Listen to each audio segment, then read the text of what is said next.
যাদের নিরাপত্তায় রাজধানীর বেসরকারি নিরাপত্তা সেবা খাত তাদেরই তথ্য নেই পুলিশের কাছে। এই সুযোগে মামলাসহ নানা অপরাধে জড়িতরা বেছে নিচ্ছে সিকিউরিটি গার্ডের চাকরি। আরটিভির অনুসন্ধানে উঠে এসেছে সারা দেশ থেকে আসা বিভিন্ন অপরাধে জড়িত ব্যক্তিরা সহজে নিবন্ধনহীন বেসরকারি নিরাপত্তা সংস্থার মাধ্যমে রাজধানীর বিভিন্ন বাসাবাড়ি অফিসে সিকিউরিটির কাজ নিচ্ছে। মোহাম্মদ সায়েমের ৩ পর্বের ধারাবাহিকের আজ দেখুন শেষ পর্ব। রাজধানীর উত্তরায় ব্যাঙের ছাতার মতো সাইনবোর্ডহীন এসব প্রতিষ্ঠান দাবি করছে সিটি কর্পোরেশনের ট্রেড লাইসেন্স ও জয়েন্ট স্টকের নিবন্ধন নিয়ে পরিচালিত হচ্ছে। অনেকে দাবি করছেন শ্রম অধিদপ্তরের কলকারখানা দপ্তর থেকে নিবন্ধন নিয়ে ব্যবসা পরিচালনার। ঠিকাদার সংস্থার একটা লাইসেন্স থাকে, যেটা আপনার ইস্যু করা হচ্ছে কলকারখানা প্রতিষ্ঠান পরিদর্শন অধিদপ্তর। অথচ মেট্রোপলিটন এলাকায় বেসরকারি নিরাপত্তা সেবা সংস্থার নিবন্ধনের জন্য আইন ও নীতিমালা অনুযায়ী পুলিশ কমিশনারের দপ্তর থেকে নিবন্ধন নেয়ার কথা।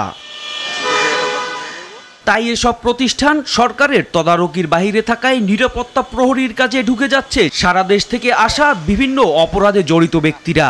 4টা ক্যাটাগরির মানুষ আপনার বেশিরভাগ চাকরি করতে আসে। হয়তো তার গ্রামে সে কোনো মারামারি করছে, মারামারি কেসে সে এলাকায় থাকতে পারছে না, ঢাকায় এসে 2-4 মাস আপনার থাকা লাগতেছে, নয়তো কোনো কেসের আসামি, নয়তো আপনার দেখা গেল যে বিভিন্ন ধরনের ঝামেলা। আর এসব প্রতিষ্ঠানে চাকরির নামে প্রতারণার সীমাহীন অভিযোগের পাশাপাশি যাদের চাকরি দেওয়া হচ্ছে তাদেরও প্রতিদিন বিনা পারিশ্রমিকে বাড়তি খাটানো হচ্ছে ঘন্টার পর ঘন্টা। 8 ঘন্টা আছে, 12 ঘন্টা তো সব জায়গায় ডিউটি করতে হয় না। আমি 12 ঘন্টা ডিউটি করি, 10,000 টাকা বেতন পাই। বেসরকারি নিরাপত্তা সেবা খাতে প্রতারণা থেকে রক্ষা পেতে নিয়োগের আগেই চুক্তিপত্র ও অর্থ লেনদেনের রিসিট সংগ্রহে রাখার পরামর্শ এই আইনজীবীর। আগে থেকে টাকা দিবেন না, যদি কোনো ধরনের টাকা লেনদেন হয় সেই টাকাটা লেনদেনের যে কোনো একটা রিসিট নেবেন। আর শ্রম অধিদপ্তর দিচ্ছে অভিযোগ পেলে ব্যবস্থা নেওয়ার আশ্বাস।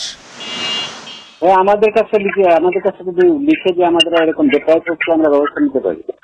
তবে প্রতারণা এড়াতে সচেতনতার তাগিদ দেন ডিএমপির এই মুখপাত্র। জানান নিবন্ধনহীন এসব প্রতিষ্ঠানের নিরাপত্তা প্রহরীদের কোনো তথ্যই নেই পুলিশের কাছে। যে প্রতিষ্ঠান থেকে উনি নিরাপত্তা প্রহরীটা নিচ্ছেন তারা যথাযথ কর্তৃপক্ষের অনুমতি প্রাপ্ত কিনা, লাইসেন্সকৃত, তাদের কার্যক্রম আমরা হয়তো দেখাশোনা করতে পারবো। কিন্তু আপনি যেগুলো বললেন লাইসেন্স ব্যতি রেখে করছে, এক্ষেত্রে যদি সুস্পষ্ট অভিযোগ সুনির্দিষ্টভাবে আমাদেরকে জানান তাহলে আমরা ব্যবস্থা নেব। প্রতিষ্ঠানের নিরাপত্তায় সেবাদানকারী প্রতিষ্ঠানের সম্পর্কে তথ্য যাচাই করে চুক্তি করার আহ্বান ডিএমপির। আর চাকরির নামে এসব প্রতারক চক্র থেকে সচেতনতার বিকল্প নেই বলে মত আইনজীবীর। মোহাম্মদ সায়েম, আরটিভি, ঢাকা।